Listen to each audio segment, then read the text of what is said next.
El amor. El amor es más que un sentimiento bonito. Es más que una palabra.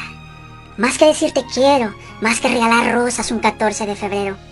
Más que peluches gigantes, chocolates o corazones inflados. El amor es una decisión, una unión de voluntades y una actitud continua. Es mucho más que un sentimiento.